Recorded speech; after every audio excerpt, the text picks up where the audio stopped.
Hello, and welcome to our monthly masterclass series. This is episode 11 from 12 masterclasses, saving the best for the last couple. Excited to keep the momentum going of sharing best practices from our experience in sales at LinkedIn, coupled with our Sales Navigator expertise.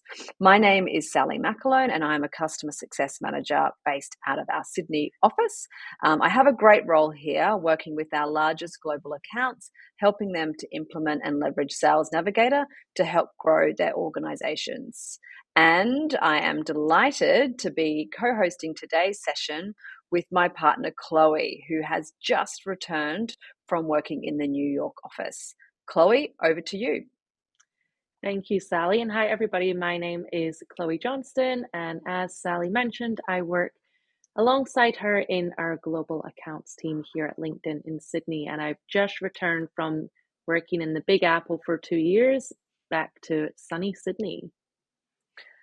Great. So, Chloe, it looks like we have lots of people joining today. Hi, everyone. Please join and please share where you are calling from.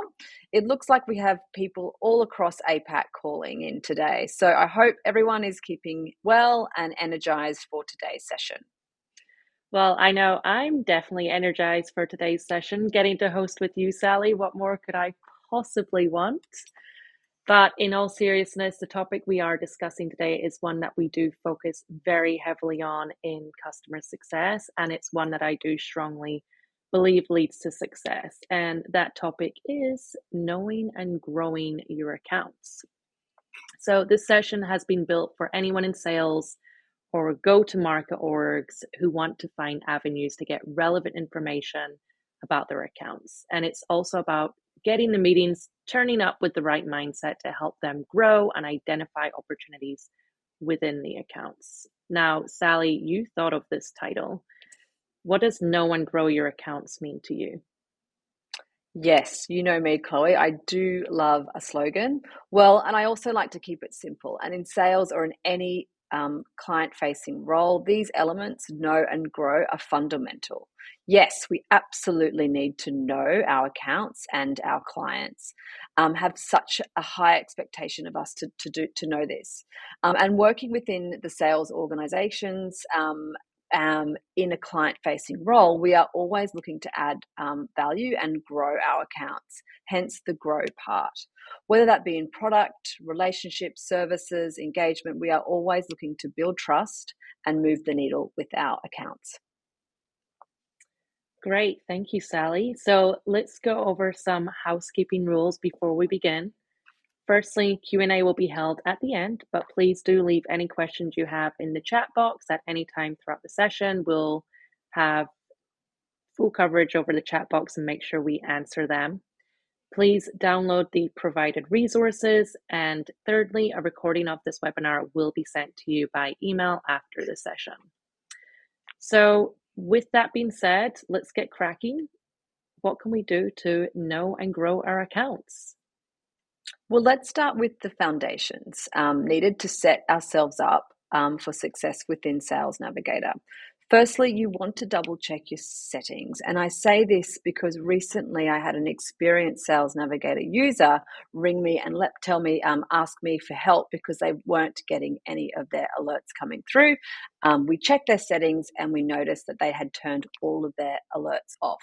So you need to check your settings and make sure you've got the right alerts coming to you. But before that, you will need to save your leads and save your accounts. Create a daily habit, really, of spending time each day to look at these alerts. Personally, when I have my morning coffee, I like to review these alerts and engage with the relevant ones or the ones that are important to me. This helps me engage at scale with my accounts and customers, and that really matters most to my role. Chloe, when do you engage with your alerts? I engage with mine definitely over my morning coffee. That is a great time. I also like to check mine on the bus on the way into work. It's a great use of my time and it gets me set up for the day. Also, alongside doing my New York Times connections puzzle, of course, my daily routine. That's a good idea to do it sort of on the commute, and a reminder, if you haven't already, to download the Sales Navigator app. A quick and easy way to save your accounts is by uploading your book of business. There are a couple of key benefits to doing this. The first is that these will be saved and all of your account alerts will be coming to your homepage. So you can take a quick action on those alerts. Secondly, uploading your accounts creates a dynamic view of your accounts in the Account Hub. Here you will see growth risk alerts, key leads, and key updates. And if you have Sales Navigator integrated with your CRM, you will also see upcoming opportunities. Now, the last piece of ensuring you have you are set up for success is creating personas. You can create up to 5 personas, and creating these personas will help you target the key stakeholders within your accounts. I have built personas for sales leaders, sales enablement, marketing, and IT.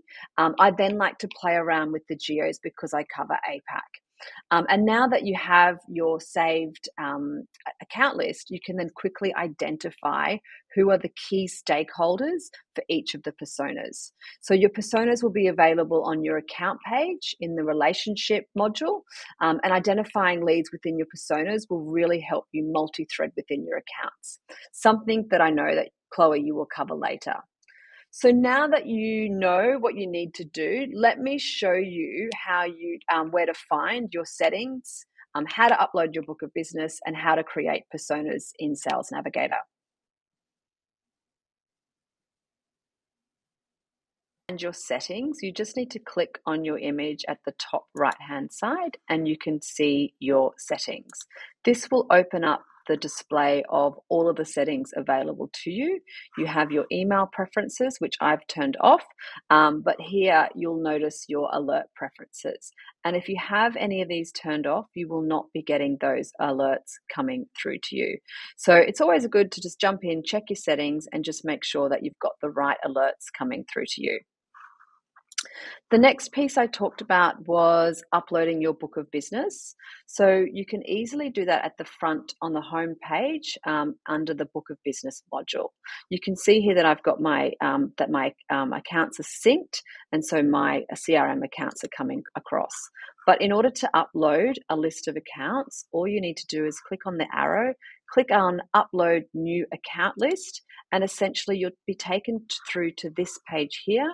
Really, all you need is a CSV file of your accounts and their account names. You click on continue, and then you just upload your list of accounts and save it to the settings here, and that will upload, and you will find that account list in your account hub, which is the tab up here. And then lastly is the personas. So again, just on the home page, if you haven't set any personas up, it will ask you to create personas, but I've already set up 5 personas, and these are where they are set. So I've got my sales leaders, my for APAC and for Australia, I've got my IT for APAC, sales enablement. And if I wanted to change or update any of these personas, I just click on edit, and I have the options to change. For example, if I wanted to just move geos and put in Australia, for example, I can do that, and that will save for me. So setup wise, those are the key 3 things that you're wanting to do, and hopefully that will then set you up for success in the future. Okay, now we've got our setup all sorted. Chloe, how can we now really start to know and grow our accounts? Okay, so the first thing I do, and this is very relevant since I've just returned from another country, I'm now working with a new book of accounts, so I am going through the process of getting to know my accounts. The first thing I do is look at who at my accounts I already know. So, number 1, open up your lead filters, which are up here. These are our advanced filters, very unique to Sales Navigator. You will not find this many filters in LinkedIn. What I'll do from here is I'll make sure I use the filter toward the bottom, which will include all of my saved accounts. So we've just uploaded our book of business. Let me include that in the search. So at the bottom, we're going to find account lists, and I'll include the most relevant account list for me. And from here, I'm going to scroll toward the top of the page and look at my best path in section. And I'm going to include the connection filter and look for first degree connections. So these are people who I'm already connected to. They can already give me an into that organization. Sure, they might not be the decision maker, but they will help me get my foot in the door. They will help me get that warm introduction to the person I want to meet with, or at the very least, give me the lay of the land, help me understand how the organization is structured. If I don't have a first degree connection available, I'll look for second degree connections. So right underneath first degree, we have second degree, and these are people who are common connections with your connections. So one of my connections. This will help me identify a warm introduction. Alternatively, what I could do is use team link connections. Now, team link is where you are seeing a list of leads who are connected to one of your coworkers.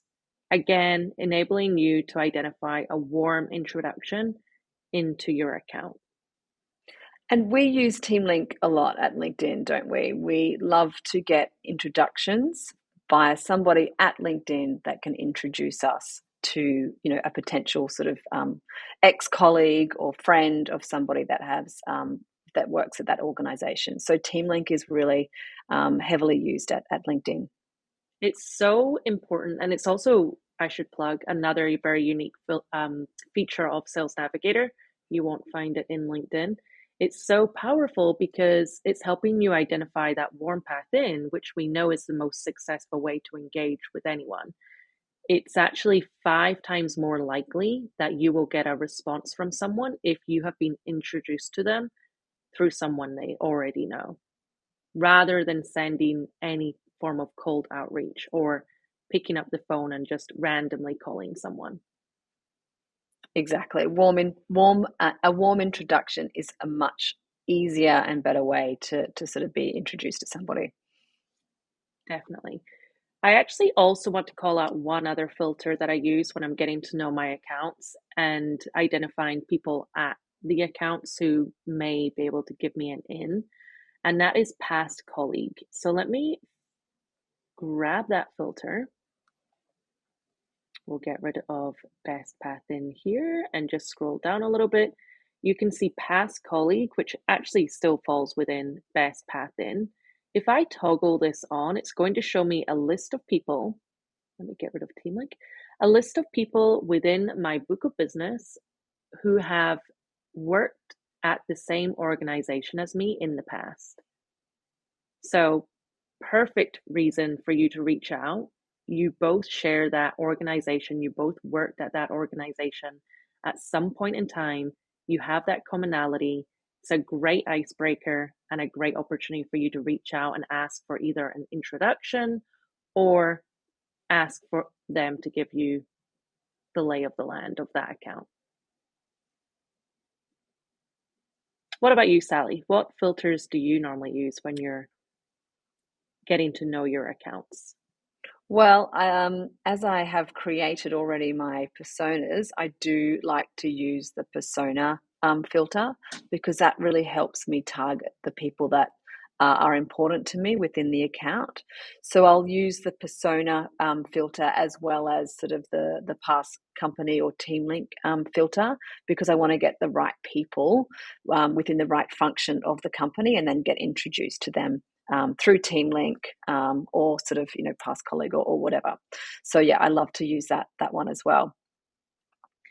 And I think another call out is if you are ever hosting any events, which we do at LinkedIn a lot. Our marketing team are amazing at hosting events. They're organizing events all the time for our clients, and they're often in other cities. They're not always in Sydney. even if they were, this is a good opportunity for us to use the geography filter to find leads who are based in Sydney or based wherever the event is being held, to figure out who we can invite to an event.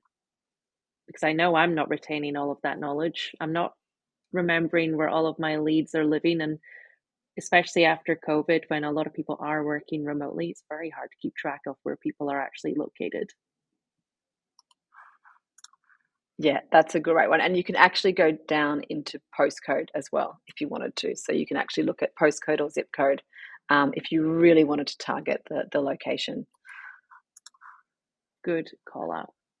Amazing. So we've spoken about some of the ways that we can get introduced. Now, what are some of the habits that Chloe we should be doing before we have a meeting with a company or an individual?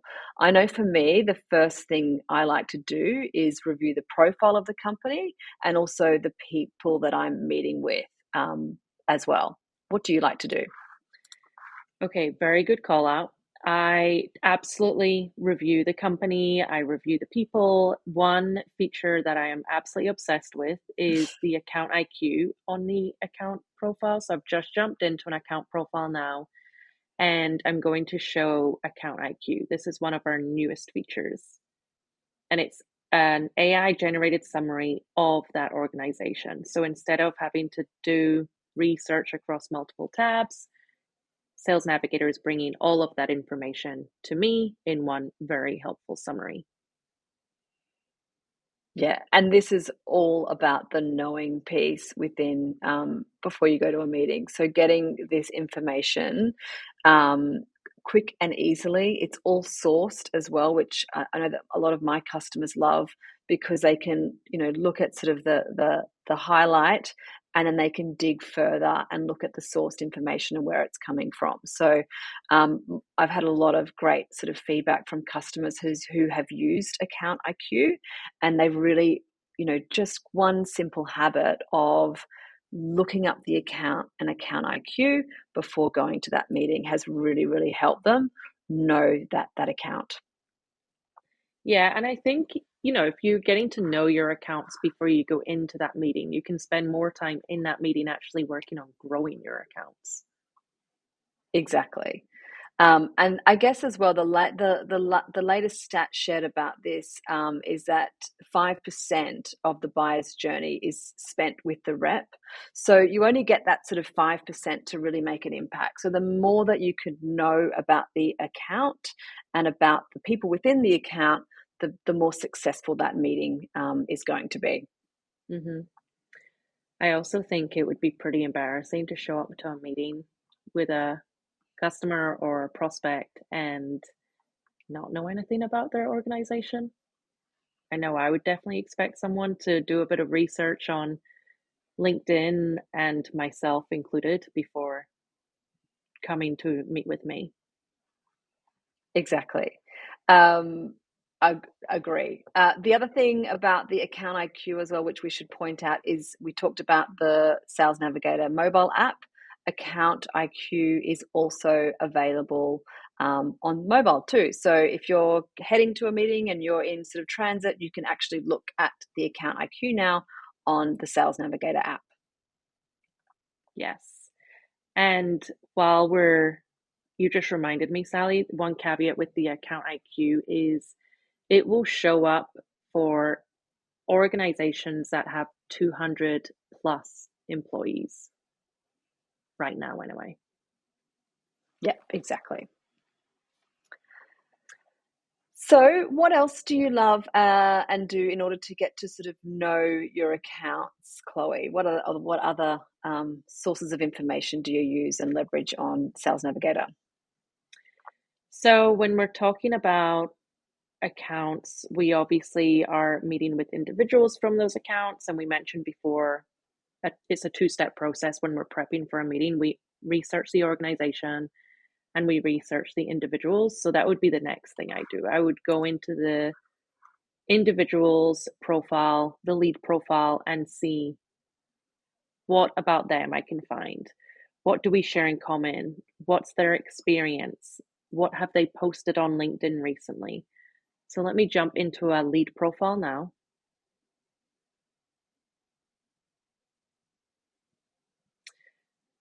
So a couple of things that I would be looking for are, do we share any mutual connections? So just underneath the top part of the screen, you're going to see a relationship section. This is going to show you what you share in common, for example, shared connections. It will show you other commonalities, such as, have you worked at the same organization, or are you part of the same LinkedIn group, or have you gone to the same school? You'll also see if you share any or have any team link introductions into that lead.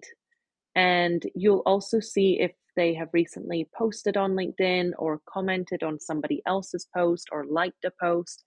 All of this great information that you can use to get to know that person better, get to know what they value, so that you can walk into that meeting knowing them better. And I think also something that you want to look at is their experience. So scrolling down, we all know what the experience section on LinkedIn looks like. You have all of that in Sales Navigator as well. So I can see what my leads' experience is, where they've worked, what positions they've held. I may find something here that resonates with me that I can use as an icebreaker. It's all about getting to know your lead better. So again, you can walk into that meeting feeling like you already know them well enough so that you can concentrate on building a relationship and work on growing the account and growing that relationship. Yeah, and I love how now that they're pulling in under the experiences. This is new, and I've actually just noticed it today. They're pulling in the account IQ. So when you look at the company that they previously worked at, you can actually look at the information about that company. So that's pretty cool as well. Very cool. Great. So we've sort of looked about knowing. Now we sort of moved, I guess, and thinking about sort of growing your accounts. And one of the ways that we like to grow accounts is that sort of multi-threading piece. And so I think what one of the features within Sales Navigator is the relationship map or the org chart. And that, I think, is something that in our role we use a lot. And perhaps, Chloe, you could sort of talk to how you're using that, especially being getting that sort of new book of business and really needing to get to know those accounts. Yeah, definitely. So first of all, you will find the relationship map that Sally is referencing on an account page. So I've jumped back to an account profile now, and I'm going to scroll down to the relationship map. So this is a great opportunity for you to start visualizing who you are working with at that organization and build out your committee. So you can see leads on the left-hand side, saved leads that is. So once you start adding leads to the map, you can then start moving them around. Maybe you find out one lead reports into another. That's helpful for you to know. You could position that on your map. It's a great way to collaborate internally as well. So Sally and I mentioned already, we work within the global accounts team.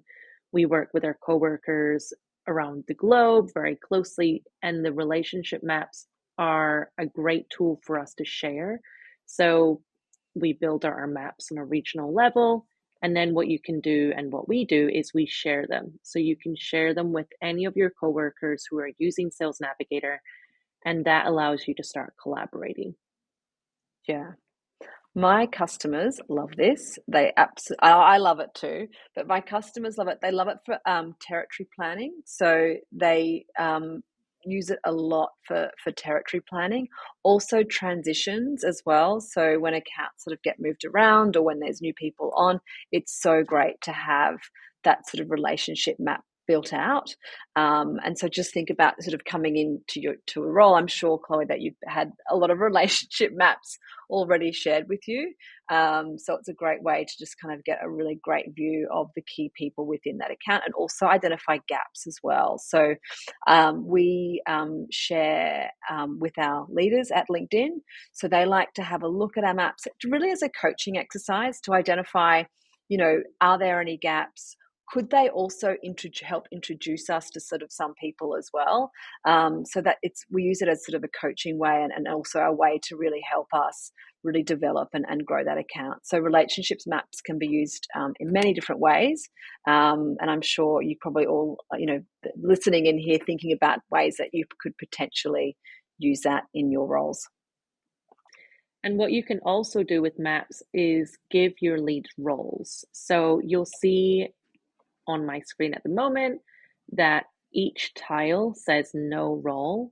I can click into this drop down and give them a role. So are they my decision maker? Or are they a champion, an evaluator, in procurement, or an influencer? So I can start to visualize the seniority level or the budget power that these individuals have. Amazing. So we've talked a lot about sort of the relationship map and sort of the account page in regards to the knowing. I think important to note is the uploading when you upload your book of business or when you already have that sort of synced across and you're getting that book of business.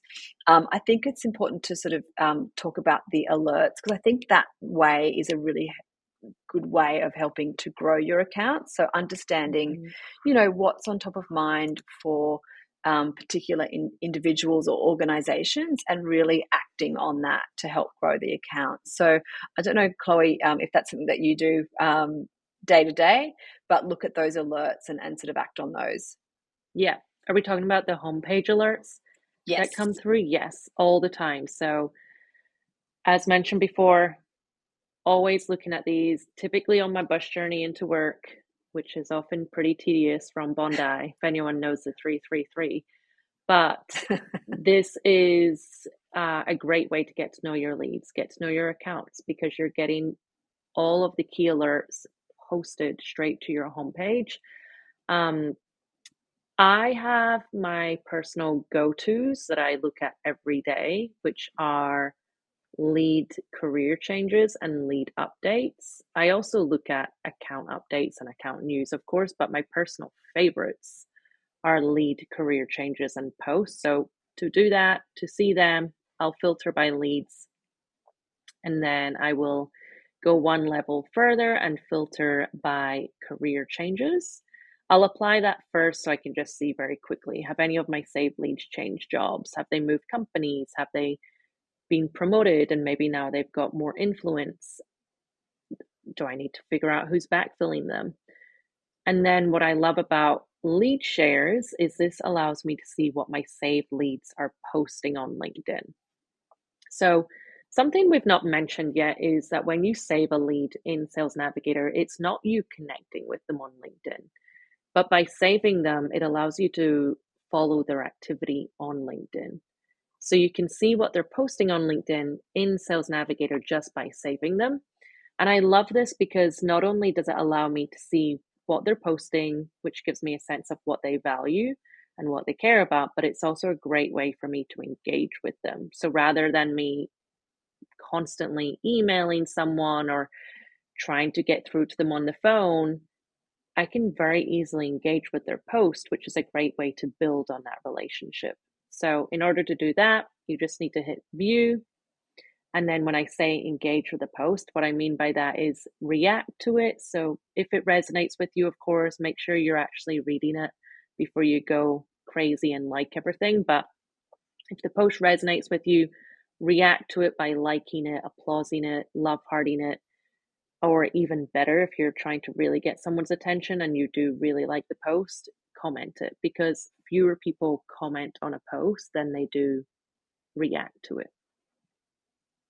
Yeah. What about you, Sally? What do you look at? Sorry. Yeah, I really love this as well. I think it's one of the key pieces of of Sales Navigator is getting this kind of key news feed, and being much more productive. So because you've got this news feed coming through to you, of your key accounts, of the key leads within the accounts, you can just be much more targeted in your sort of activity. So that's why I really love it.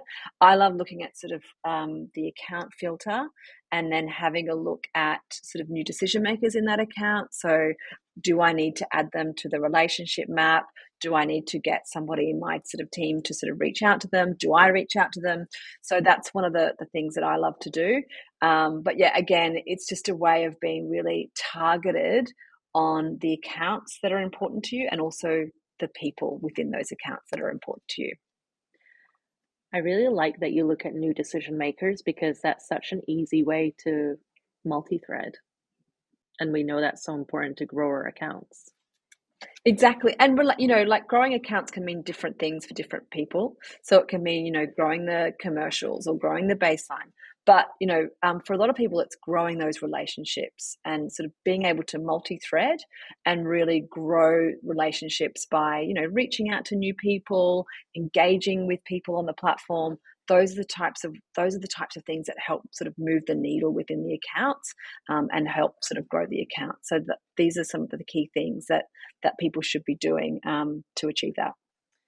Okay, so to do a little bit of a recap of the demo there, what we looked at was, firstly, who do we know at our accounts who could give us the lay of the land or make any introductions for us?